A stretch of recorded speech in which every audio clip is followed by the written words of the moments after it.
ध्यानाभ्यास के इस सुखद अनुष्ठान में आपका हृदय से स्वागत है, अभिनंदन है, अभिवादन है। ध्यानाभ्यास के लिए कृपया अपने नेत्रों को बंद कर लीजिए। अपना मुख अपनी ओर कीजिए।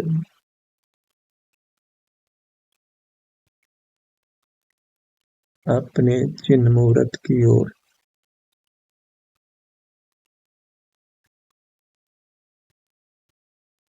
अपने ध्यान को अपने मुखमंडल पर लाइए।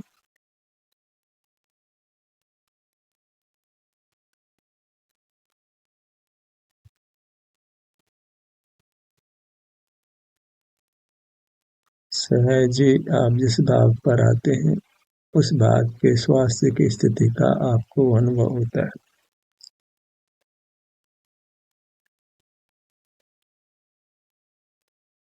इस अनुभव को करते हुए रहना है। सिर का भाग,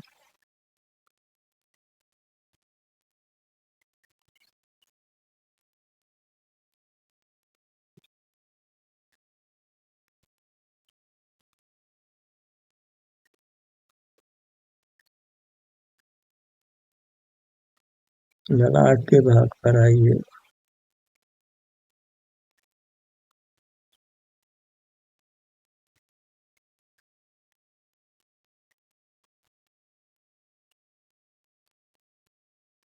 इस प्रकार आपको अपने सुख को भोगते हुए रहना है।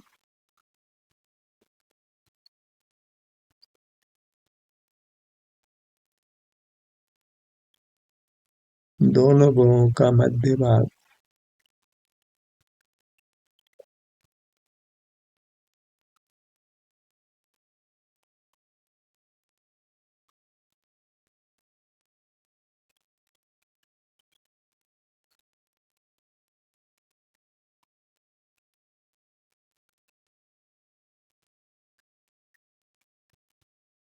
बायां नेत्र,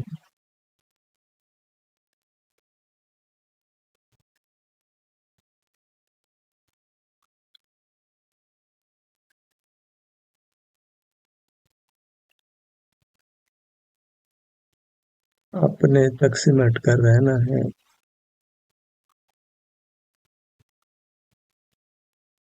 सिमटने में ही सुख की प्राप्ति है।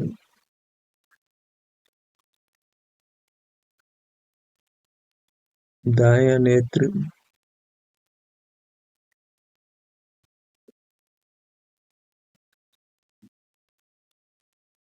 यह एक स्वावलंबी अनुष्ठान है, जिसमें हम अपनी मूर्त का ही अवलंबन लेते हैं।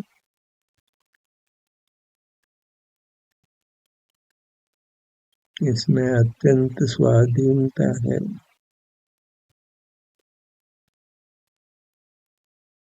इसी से हम स्वस्थ होते हैं, सुख से जीते हैं। बाएं कान के भाग पर आइए।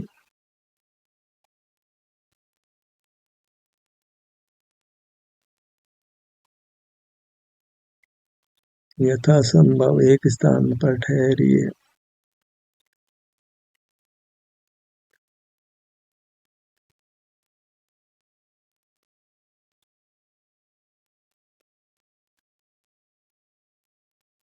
बाहर से हट गए तो अपने सुख स्वरूप से जुड़ ही गए और सुख का अनुभव होने लगा।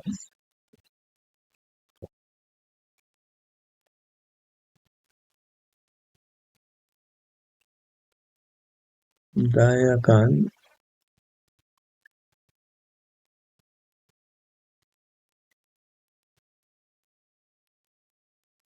बाएं कान से दाएं कान तक का भाग,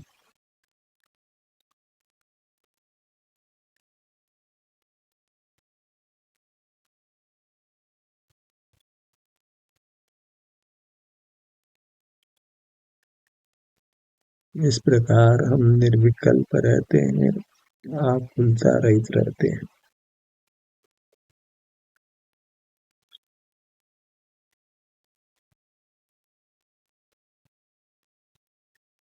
नासिका पर आइए।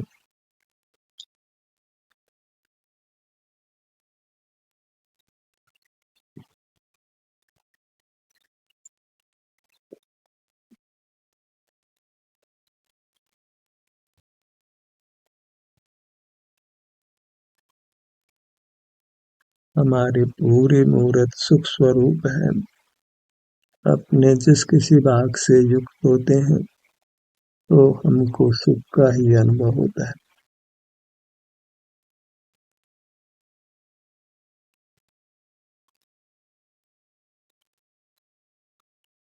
बाया नथुना।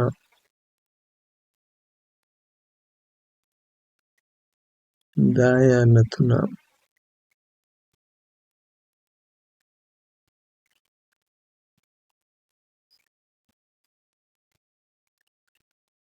जैसी भी संवेदना मिले उसको सहर्ष स्वीकार करिए।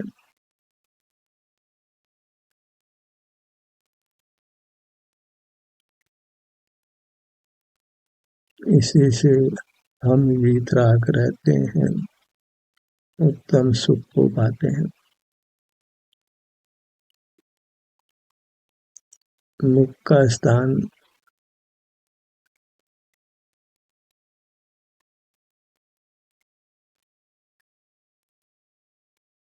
बाहर की दुनिया को देखते हैं तो बहुत विकल्प उत्पन्न होते हैं और विकल्पों में सुख नहीं है। अपने सन्मुख रहते हैं तो निर्विकल्प रहते हैं।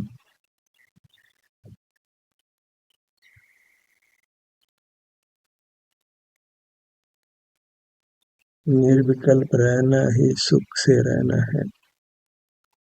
विकल्प मात्र दुख है।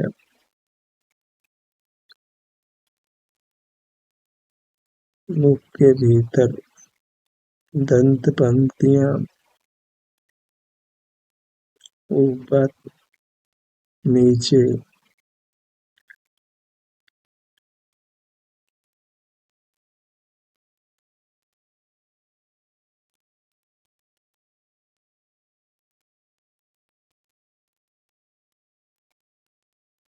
हमारे लिए हमारी मूर्त ही आनंद दाता है।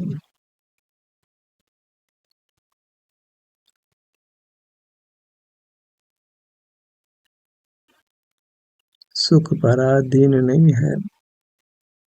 प्रकृति ने हमको सुख स्वरूप बनाया है, इसलिए सुख के लिए पराधीन नहीं होना है। जीवा भाग पर आइए।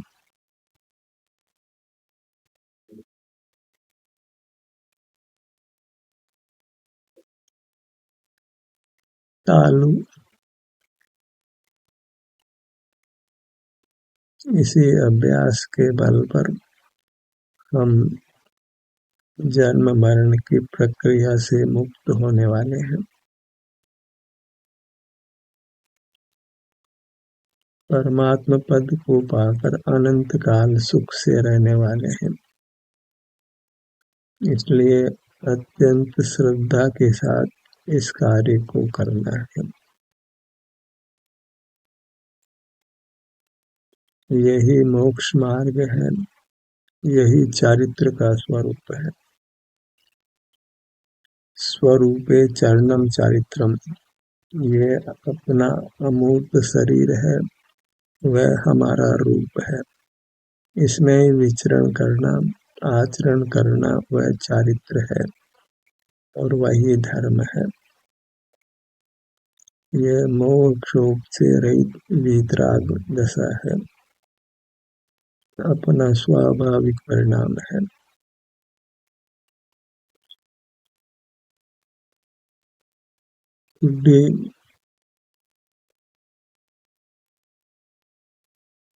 ठुड्डी से सिर तक, बाएं कान से दाएं कान तक, नासिका से सिर के पीछे तक। पूरा मुखमंडल।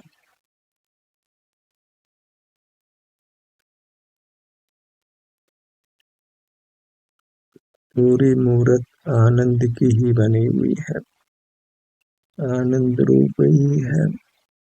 आनंद के लिए कहीं बाहर नहीं देखना है, अपने से युक्त रहकर सुख से रहना है, निरोग रहना है।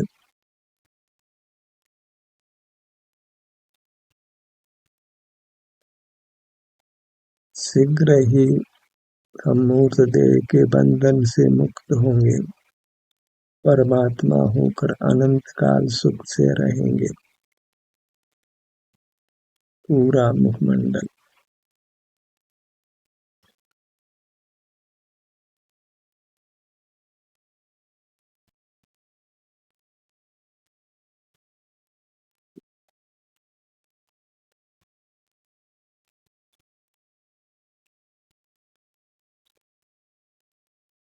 हर जीव स्वरूप से परमात्मा ही है।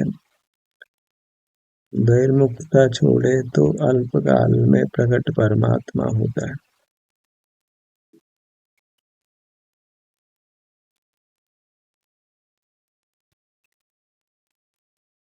जैन शासन में इंद्रिय संयम से ही मोक्ष कहा है। इस संयम के बिना मुक्ति नहीं होती, अर्थात मूर्त पदार्थों को नहीं देखना जानना है। इसी से हम अपने सन्मुख रहते हैं, अपने सुख स्वभाव को भोगते हैं।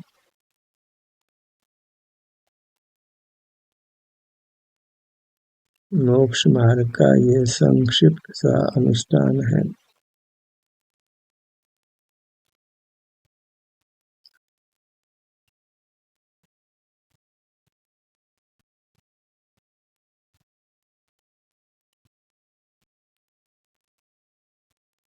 मोक्ष मार्ग अंतर्मुखी है, अपने सन्मुख रहने रूप है। जगत से विमुख रहने रूप है। जगत की सन्मुखता में आकुलता होती है, हमारा स्वास्थ्य बिगड़ता है और कर्म बंद कर हम नाना दुख भोगते हैं।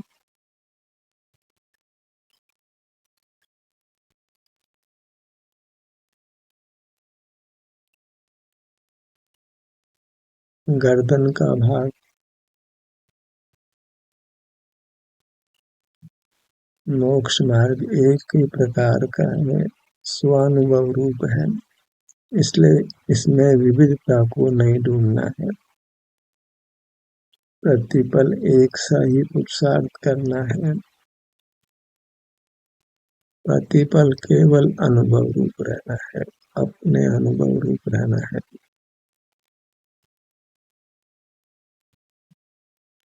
यहाँ ज्ञप्ति परिवर्तन नहीं है, विषय को नहीं बदलते हैं।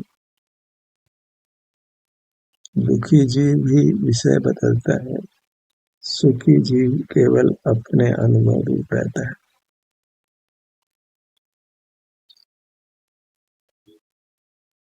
बाहर कितने ही विषय बदले, हम सुखी नहीं हो सकते, क्योंकि बाहर किसी विषय में सुख नहीं है, बाहर किसी के आश्रय से सुख नहीं है।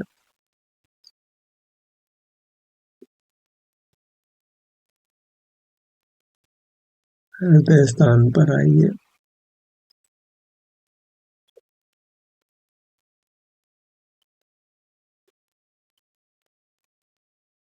मैं तो अपने कतिपय प्रदेशों के सन्मुख होना है, अपने किसी विभाग के सन्मुख होना है।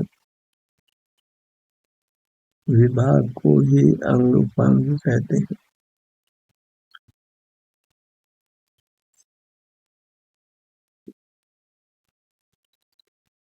चूंकि हम बड़े हैं, इसलिए विभाग कल्पना की जा सकती है। एक परमाणु ही अविभाज्य है। हम बहुप्रदेशी हैं, इसलिए हमारे में विभाग कल्पना हो सकती है। विभाग कल्पना भी तब तक ही करना है जब तक परमात्म पद नहीं मिल जाता है। सकल कर्म क्षय के बाद अपनी पूरी मूर्त स्वमेव हमें अनुभव में आती है। कुछ प्रदेश विभाग करने की आवश्यकता नहीं होती है।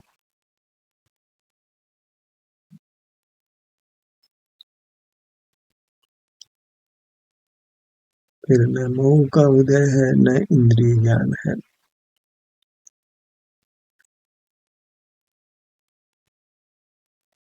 जगत हमारे ज्ञान का विषय नहीं बनता है तो हम आकुल व्याकुल भी नहीं होते हैं।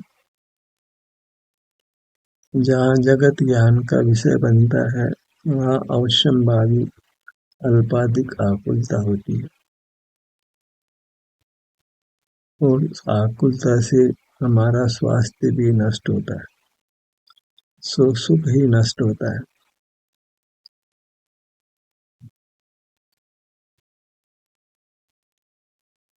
पेट के भाग पर आइए।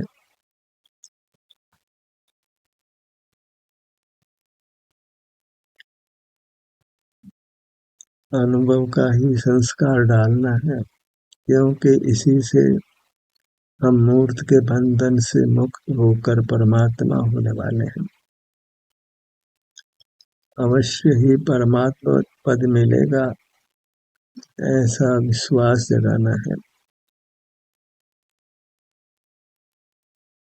जन्म मरण से मुक्ति होगी क्योंकि हमको अपना आश्रय हुआ है।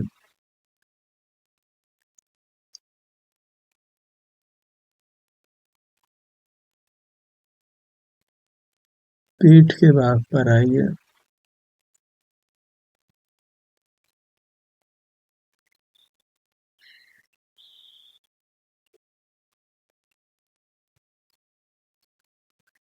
बायां कंधा बाएं कंधे से दाएं कंधे तक का भाग, दायां कंधा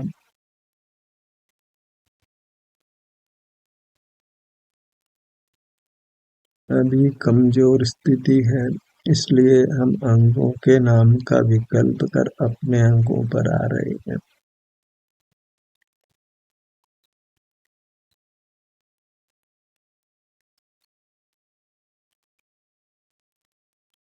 आगे आगे विकल्प न्यून होते हैं और सहज स्वानुभव होता है। दाएं भुजा पर आइए।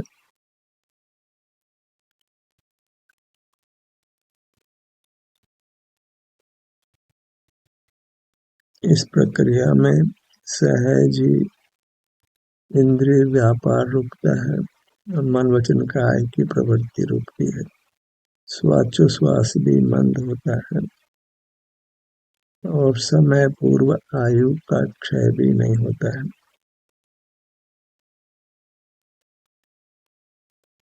दाईं हथेली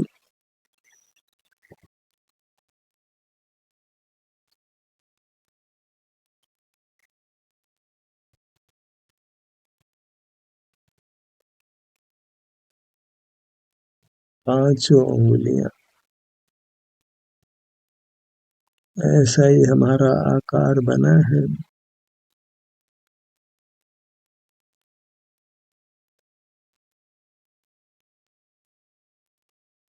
अपने आकार में ही हमको अपना संवेदन होता है, अनुभव होता है। उस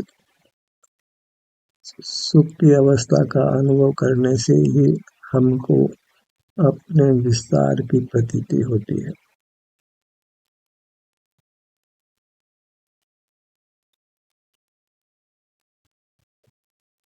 इस प्रकार ये अमूर्त जीव भी अनुभव गोचर होता है। दाहिना अंगूठा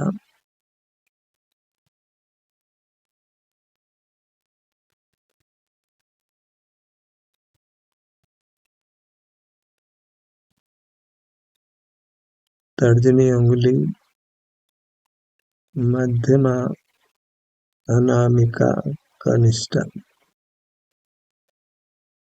केवल स्वानुभव रूप प्रवृत्ति हो, इसमें कोई ज्ञान की प्रवृत्ति नहीं, कोई क्रिया भी नहीं।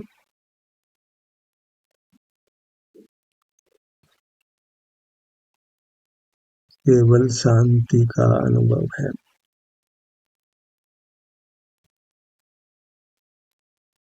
विकल्पों को नहीं नचाना है।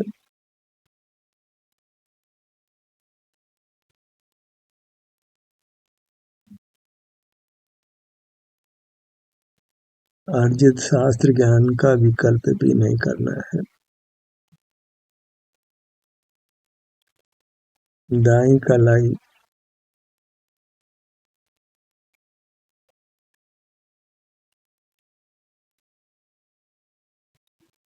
कलाई से कोहनी तक का भाग,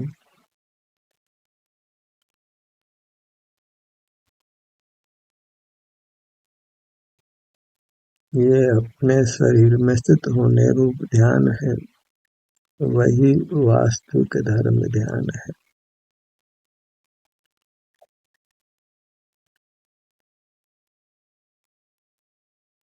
अपने पिंड में स्थित होना अर्थात अपने शरीर में स्थित होना। वह पिंड चित्पिंड है, वह शरीर जीवास्तिकाय है, चिन्मूर्त है, अमूर्त है, परमात्म रूप है। अभी हम विस्तार के सम्मुख होते हैं। जैसी भी वृत्ति हो उसको हमने स्वीकार कर लेना है।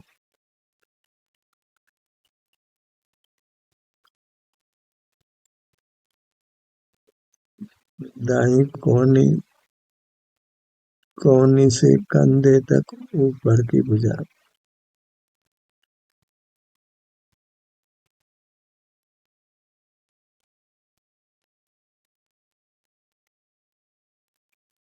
ये शब्दातीत मार्ग है, अनुभव रूप है।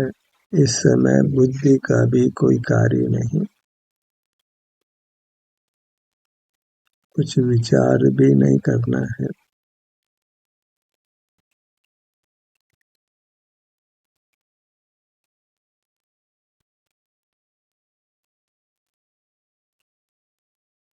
जो इंद्रियों से पदार्थ जाने गए हैं वे सहज ही हमारी स्मृति में स्टोर हो जाते हैं, पुनः पुनः उपयोग का विषय बनकर हमको अनुभव में बाधा पहुंचाते हैं। इसलिए यथा समय इंद्रिय ज्ञान नहीं करना है, क्योंकि इंद्रिय ज्ञान के समय आकुलता और तत्पश्चात वे पदार्थ स्मृति में आकर फिर आकुलता उत्पन्न करते हैं।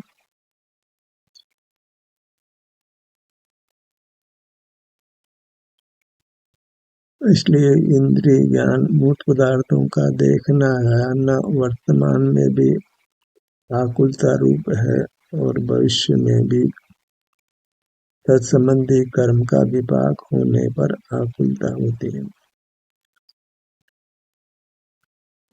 बाईं भुजा,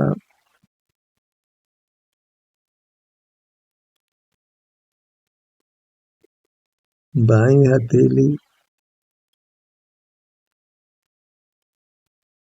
प्रयास करिए कि आप अनुभव रूप रहें और अन्य विकल्प नहीं हो। इस अनुभव का फल महान है, विकल्पों का फल अच्छा नहीं है। बाईं हथेली,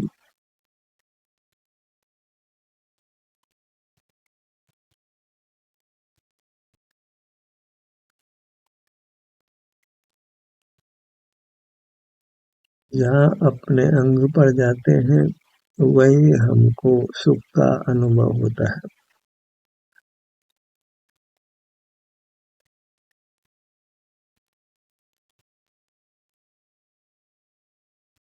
इसी प्रकार सुख उत्तरोत्तर बढ़ता जाता है और हमें पूर्ण सुख इसी प्रकार पा लेना है। बायां अंगूठा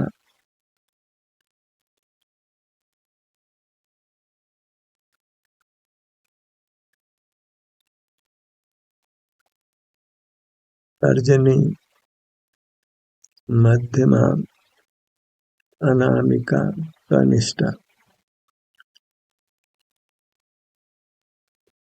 सहजी उपयोग की चंचलता मिटती है, रागादिक दोष उत्पन्न नहीं होते, परिणाम स्थिर होता है, उत्तम सुख का भोग होता है। कर्मों से नहीं बनते अपितु छूटते हैं, इसलिए हमारा भविष्य भी सुखद होता है।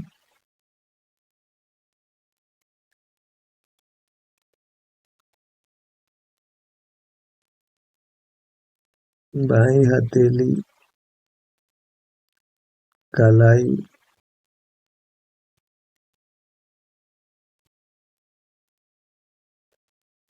कलाई से कोहनी तक आगे की भुजा, कोहनी कोहनी से कंधे तक ऊपर की भुजा, यह स्वानुभव है और स्वानुभव ही यथार्थ देव दर्शन है। देव दर्शन के रूप में इसकी प्रसिद्धि नहीं है, पर परमार्थ देव दर्शन यही है। यही आत्मा परमात्मा का साक्षात्कार है।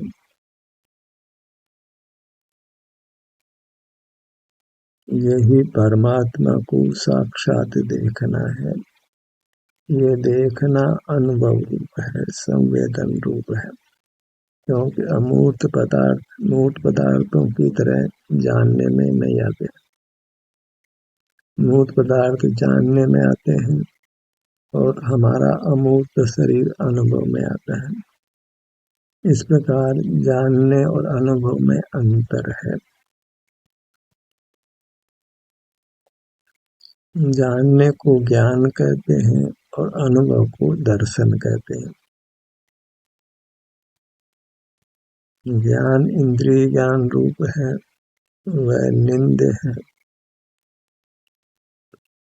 और स्वानुभव वह प्रशस्त है, पूज्य है, वह मोक्ष मार्ग है।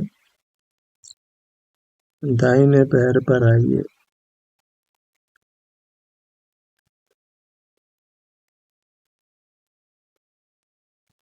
इस प्रकार हम अंतर में विचरण करते हैं, विहार करते हैं। आगम की भी यही आज्ञा है, निज में ही तो नित्य विहार कर, न विहार कर तू पर द्रव्य में।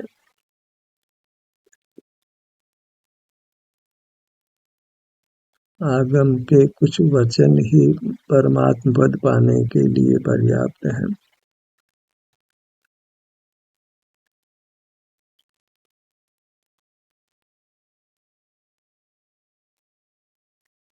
बाह्य देव आभ्यंतर देव का भेद ज्ञान करने मात्र से पूर्व में कितने ही जीव मुक्त हो गए हैं। इससे अधिक कुछ भी ज्ञान नहीं किया। बाह्य मूर्त देह को इंद्रिय ज्ञान से देखा और आभ्यंतर देह को अनुभव में लिया। आभ्यंतर देह के अनुभव से सुख है, बाह्य मूर्त देह के ज्ञान से सुख नहीं है। मूर्त काया को देखना बंद कर अमूर्त काया का अनुभव कर परमात्म पद को पा गए।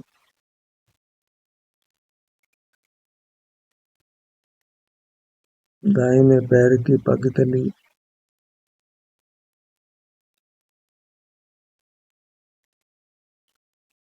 चरण कमल, बायां पैर, बायां चरण कमल, अपने चरणों को ही मन नमन करिए। अपने चरणों के ही संचरित बनिए।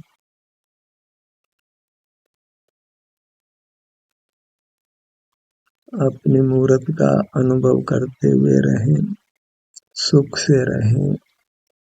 शीघ्र ही सकल कर्म नाश कर परमात्म पद को प्राप्त करें। ध्यान का सत्र यहीं समाप्त होता है। आपकी सहभागिता के लिए धन्यवाद।